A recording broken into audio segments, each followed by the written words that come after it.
Looking at these travel stocks, names like Booking and Airbnb and Expedia, etc. So let's bring in our panel. Scott Devitt's with us, Managing Director, Equity Research at Webush. Thank you for being here. And David Nelson, Chief Strategist at Belpointe Asset Management. Glad you're both here. So, I'll start with you, Scott. You were talking about Booking, for example, solid quarter. You have a high price target of $3,900. Tell me a little bit about, the story behind some of these names. Well, there's a little bit of a market share gain still going on to, toward online travel, but a lot of that's in the rearview mirror. And so it's global expansion. It's a industry that's dominated by a small number of players, so there's longer term opportunity for margin expansion. But it's a cyclical industry, and even the online travel companies are cyclical as well, given how high the penetration rates are. And so I think you're starting to see the effects, right now of a little bit of consumer pullback, where booking windows are shortening. Consumers have a little bit less confidence. They're still traveling, but the visibility to the travel companies is declining. Yeah, if you have a consumer slowdown here, can we still say that these stocks can outperform? David, what say you?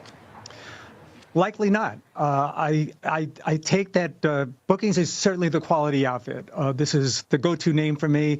And, maybe if the economic backdrop was a little better, this would be a name that I've owned. I've owned it in the past. But to that point, look at the earnings season we just had. We can see that consumer dollars, discretionary dollars are challenged. We saw it in restaurants. Foot traffic is lower. We're going to see it in travel, where travel will be lower. Look at the companies that did well, companies like Walmart, Costco, TJX. It's pretty clear the investors and consumers are going where the bargains are. So I get that Bookings is a quality name, but the backdrop for them right now is for me, just a bit challenged. Yeah, and the international story is helping, though, right? When you take a look, Scott, for example, you were talking about Airbnb, the international story helping there. Well, you have, Booking over 70% of the business is non-U.S. And then with Airbnb, it's about 50. So international has definitely been a tailwind.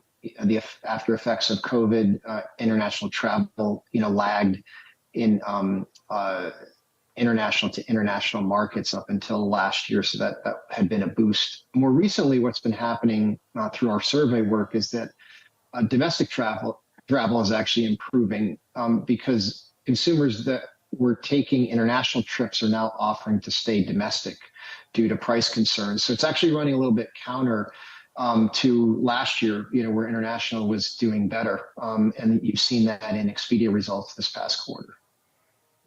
Yeah, and David, you were talking about Airbnb and it being a unicorn, but putting it in the context of how people are spending, that they're going to Walmart, that maybe their restaurant check is a little less. Maybe they didn't get dessert or something.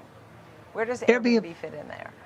Airbnb is, been a fairly inconsistent name. This is one of those unicorn stocks that has failed to deliver on consistency for institutional investors, and they demand that. The last 10 quarters, 8 of the last 10 quarters, this company's disappointed and gapped lower. I look at the valuation on this. It actually trades at a premium to some of the others in the space. So I just can't go there. This stock would have to be a lot lower for me to make it into my book.